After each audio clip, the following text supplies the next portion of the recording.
Good morning students, welcome you again.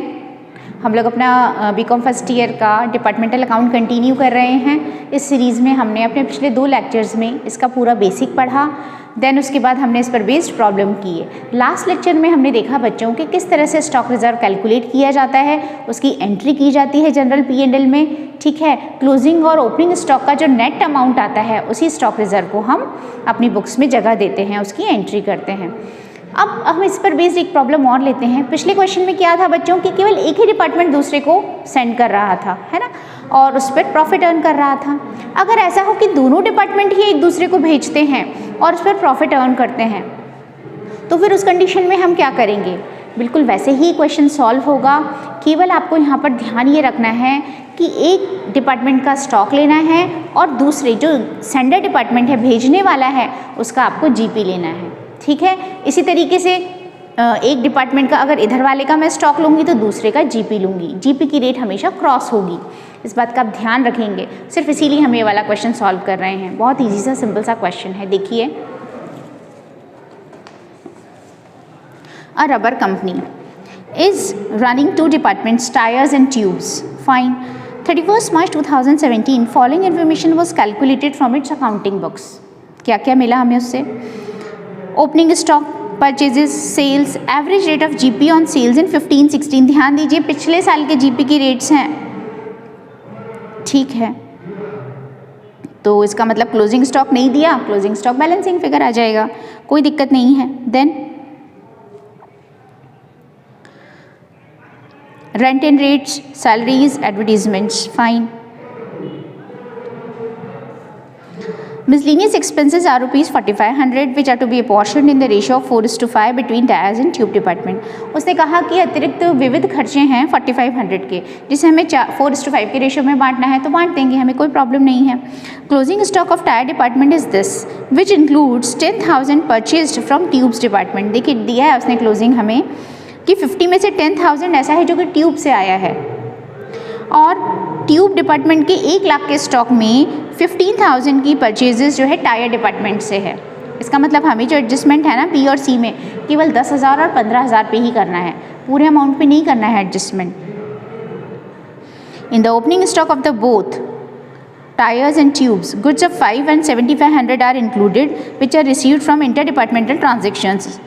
अब opening stock में से भी हमें केवल 5,000 और 7,500 केवल इन्हीं के लिए एडजस्टमेंट करना है।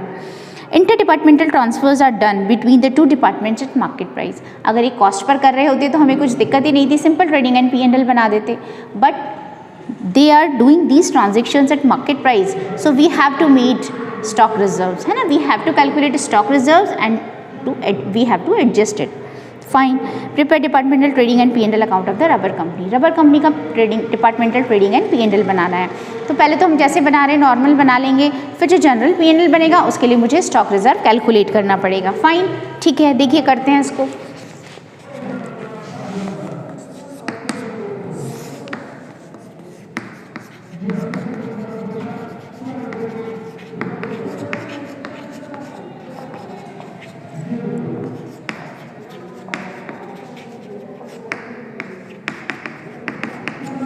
March 2017 है ना, ये पर्टिकुलर्स, ये टायर्स, ये tubes, then particulars, tyres and tubes. पहले टायर दिया हुआ है,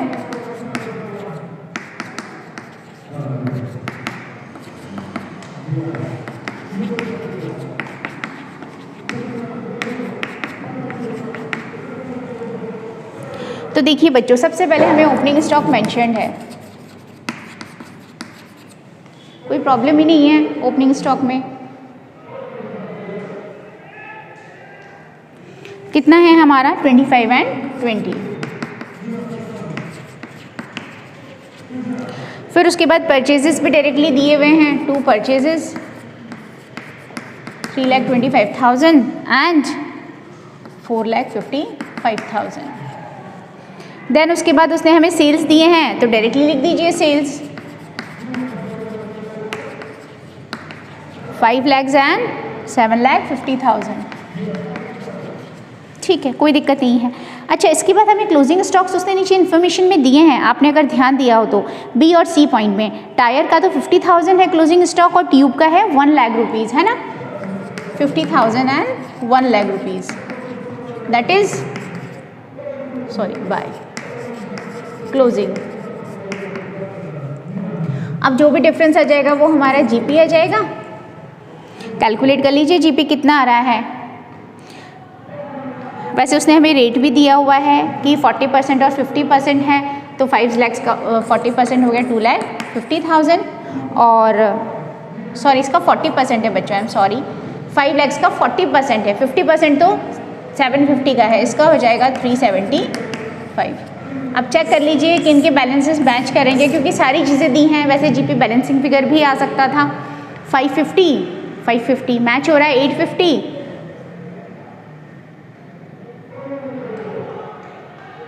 बिल्कुल मैच हो रहा है ना, दोनों साइड का टोटल मैच हो गया। ये हमारा बन गया, मतलब सब कुछ उसने हमें मेंशन किया था, हमें कुछ दिमाग नहीं लगाना पड़ा। इसके बाद नीचे कॉमन एक्सपेंसेस डाल दीजिए। GP brought down 2,375। अब देखिए क्या क्या एक्सपेंसेस है। Rent and rates 5,000 and 7,000 to rent. Rent के बाद सैलरीज 16 और 20, ठीक है। फिर उसके अलावा एडवर्टीजमेंट 2 and 8,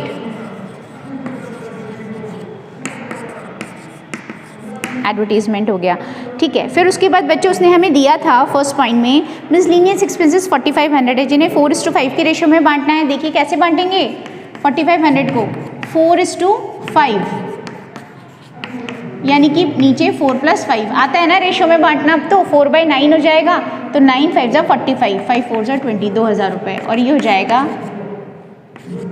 2,500। तो ये हो गया 2 मिसलेनियस एक्सपेंसेस, 2 and 2,500, ठीक है। अब देखिए क्या क्वेश्चन में आपको कुछ और दिख रहा है, कुछ और बचा है? मुझे तो लग रहा है सारे एडजस्टमेंट्स हो गए। स्टॉक रिजर्व का एडजस्टमेंट हम करेंगे वर्किंग नोट में, है ना, क्योंकि यहाँ पर उसका काम नहीं था तो मैंने अभी तक उसको किया भी नहीं है। अब मैं अपना जो डिफरेंस है उसे कैलकुलेट कर लूँ। ये नेट प्रॉफिट कहाँ ट्रांसफ़र होगा?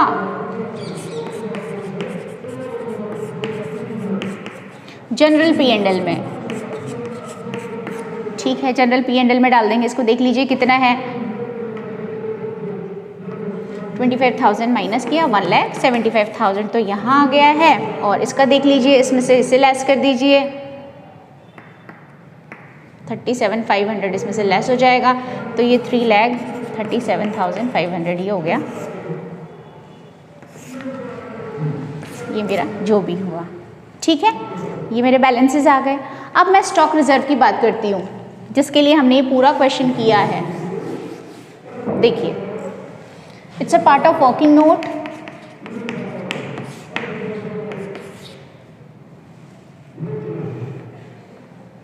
बच्चों ये तो है टायर डिपार्टमेंट, मैं ऐसे लिखकर बता देती हूँ आपको, ये है ट्यूब डिपार्टमेंट, ठीक है।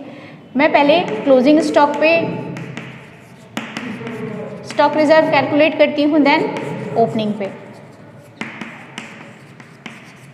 ठीक है। उससे हमसे कहा था कि टायर डिपार्टमेंट का जो क्लोजिंग स्टॉक है उसमें कितना शामिल है, जो कि ट्यूब से आया है। टायर की 50,000 में 10,000 परचेज्ड है ना, तो इसका तो 10,000, और इसके 1 लाख में कितना शामिल है 15,000, तो ये 15,000। इसका मतलब मुझे केवल इतने अमाउंट पर ही अपना स्टॉक रिजर्व कैलकुलेट करना है। ये बात समझ आ गई, ठीक है। मैं अपनी अगर जीपी की रेट कैलकुलेट करूँ तो बैलेंसिंग फिगर में भी बच्चों यही आ रहा था, और इसने जो 40-50% दिया उसमें भी यही आ रहा था, है ना। तो ये 40% है और ये 50% है, रेट ऑफ जीपी साफ साफ दिख ही रहा है। अब आप ध्यान दीजिए, मैं लिख देती हूँ, आप इसे कैलकुलेट कर लीजिए। GP upon sales into 100, this upon sales into 100, 40-50 आ रहा है। आपको करना क्या है, आपको उल्टा करना है। जब मैं टायर के लिए निकाल रही हूँ तो मैंने स्टॉक टायर का लिया ना, तो जीपी किसका लूँगी, ट्यूब का लूँगी। तो 10,000 इंटू 50%, और इसके लिए इंटू 40%। ठीक है, आई होप आपको मेरी बात समझ आ रही है। हमें क्या करना है, हमें उल्टा लेना है ना।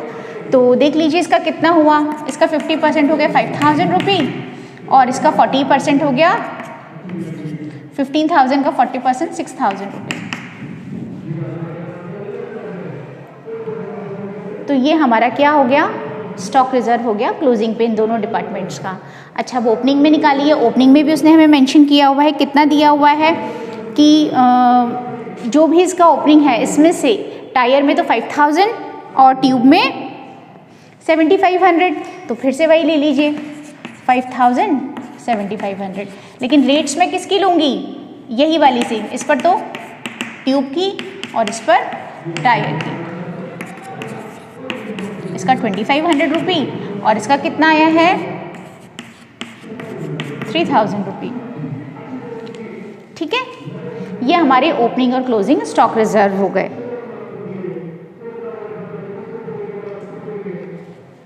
तो मैं नेट कैलकुलेट कर लूँ।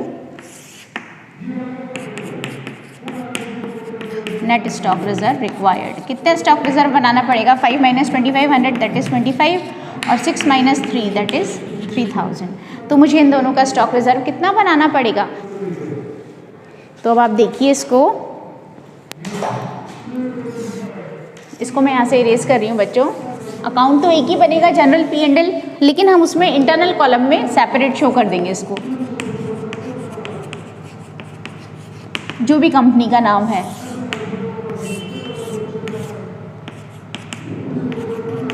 तो सबसे पहले यहाँ पर तो मैं ट्रांसफ़र करूँ नेट प्रॉफिट, कितना कितना था, पहले मेरा टायर था, यहाँ कर देते हैं हम, यहाँ टोटल लगा देंगे net profit tyre and tube. Tyre का है 1,75,000 और ट्यूब का है 337,500। दोनों का टोटल कर दीजिए 5,12,500। ठीक है, और यहाँ पर नेट प्रॉफिट मत निकालिए, तो नीचे निकालेंगे हम। यहाँ पर अभी हमें स्टॉक रिजर्व देना है। अब आप देखिए हम इसे कैसे देंगे। टायर का 2500 मैं नीचे इनर कॉलम में लिख देती हूँ, ये 2500, और ट्यूब का दैट इज़ 3000, तो मेरा टोटल हो गया 5500। ठीक है, तो मैंने इसको लिख दिया यहाँ पर 5500। बस अब जो भी आ जाएगा वो मेरा नेट प्रॉफिट होगा, carried down to balance sheet. अब आप देख लीजिए इसमें से 5500 माइनस कर दीजिए, तो ये 5,07,000 मेरा क्या हो गया, मेरा जनरल P&L का प्रॉफिट आ गया। आई होप आपको क्लियर हुआ, समझ आया। यहाँ पर हमने जो टायर और ट्यूब का लिया उसमें हमने क्या किया बच्चों, फिर से ध्यान से देखिए, दोनों का रेट ऑफ जीपी कैलकुलेट किया है ना। आप इसको यहाँ पे बैलेंसिंग फिगर में पिछले वाले में उसमें निकाल लेंगे। जीपी का रेट वही आ रहा है 40 और 50 इस क्वेश्चन में। ठीक है, इसका फॉर्मूला वही है जीपी अपॉन सेल्स इंटू 100। फिर उसके बाद आपने क्लोजिंग स्टॉक लिया। पहले आप स्टॉक का वो वाला पार्ट लीजिए जिस पर मुझे रिजर्व कैलकुलेट करना है। यहाँ उसने डायरेक्टली दिया था, परसेंट की फॉर्म में नहीं था, तो मैंने ले लिया। इसका 10,000 था और इसका 15 था। उसके बाद मुझे इसे जीपी से मल्टीप्लाई करना है, तो जीपी मैं दूसरे डिपार्टमेंट का लूँगी। जब मैं टायर का कैलकुलेट करती हूँ तो ट्यूब का लूँगी, और जब मैं ट्यूब का कैलकुलेट करती हूँ तो टायर का लूँगी। वही मैंने किया, इधर तो मैंने इसको लिया और इधर मैंने इसको लिया। ध्यान से देखिए, तो ये मेरा आ गया। इसी तरह से मैंने ओपनिंग में किया और इनका जो डिफरेंस आया वो 2500 एंड 3000 है ना। जनरल P&L में दोनों का टोटल आएगा, लेकिन यहाँ मैं उसको इनर कॉलम में सेपरेट शो कर दूँगी। कितना इतना स्टॉक रिजर्व है, ये मेरा टोटल डेबिट हुआ और ये मेरा नेट प्रॉफिट है जो कि आगे कैरिड डाउन होगा। ठीक है, तो इस तरह से जनरल P&L कैलकुलेट होगा। तो जनरल P&L कहता है मेरा कि मेरे इस डिपार्टमेंट का जो प्रॉफिट है दोनों का वो है 5,07,000 रुपी। और अगर इंडिविजुअली जब मैंने बनाया था तो देखिए, पहला वाला ट्यूब था ना, सॉरी पहला वाला टायर है। टायर डिपार्टमेंट मुझे कम प्रॉफिट दे रहा है, लेकिन ट्यूब मुझे ज़्यादा दे रहा है। क्लियर। तो आगे की जो भी स्ट्रैटेजीज़ कंपनीज डिसाइड करती हैं वो इन के बेसिस पर करती हैं। इसके बेसिस पर डिसीजंस लिए जाते हैं कि इस डिपार्टमेंट की जो मुझे कम प्रॉफिट दे रहा है वो क्यों दे रहा है, इसका एनालिसिस करेंगे हम और उसके बेसिस पर देखेंगे कि किस तरह से हम इसकी प्रॉफिटेबिलिटी को इंक्रीज़ कर सकते हैं, है ना। अगर पॉसिबल है तो हम इंक्रीज़ करेंगे, अगर पॉसिबल नहीं है तो फिर कोई बात नहीं है, फिर हम उस पर फोकस कम कर देंगे अपना और अपना फोकस जो प्रॉफिटेबल है उस पर बढ़ा देंगे। हम इसके रीजंस को एनालाइज करेंगे कि ज़्यादा प्रॉफिटेबल क्यों है, ठीक है, फिर इसे और ज़्यादा बेटर हम कैसे बना सकते हैं। तो इस तरीके से जो डिपार्टमेंटल अकाउंट्स है वो बहुत हेल्पफुल है मैनेजमेंट के लिए डिसीजन लेने में और अलग अलग डिपार्टमेंट्स की परफॉर्मेंस को डिसाइड करने में। ठीक है बच्चों, आई होप आपको समझ आ रहा है, बहुत ईजी सा चैप्टर है। अब हम इस पर बेस्ड एक प्रॉब्लम और अपने नेक्स्ट लेक्चर में लेंगे, देन उसके बाद हमारे ये चैप्टर लगभग कंप्लीट हो जाएगा। तो आप लोग इसके क्वेश्चंस कंटिन्यू कीजिए, सारे क्वेश्चंस कीजिए। आपके अनसॉल्व में जो भी वेरी शॉर्ट और शॉर्ट हैं, थियोरेटिकल हैं, छोटे छोटे से क्वेश्चंस हैं, आप उनको ज़रूर कीजिए, क्योंकि आपके 1 मार्क का भी क्वेश्चन आना है, 10 मार्क का भी आना है। तो उसके लिए कुछ भी आ सकता है। 10 मार्क का क्वेश्चन 5 मार्क के 2 ब्लॉक्स में भी आ सकता है। तो इसके लिए आपको तैयार रहना है। बहुत इजी चैप्टर है, इसमें मार्क्स नहीं जाने चाहिए। ठीक है बच्चों, हम लोग अब जल्दी अपनी नेक्स्ट क्लास में फिर से मिलते हैं। Till then good bye.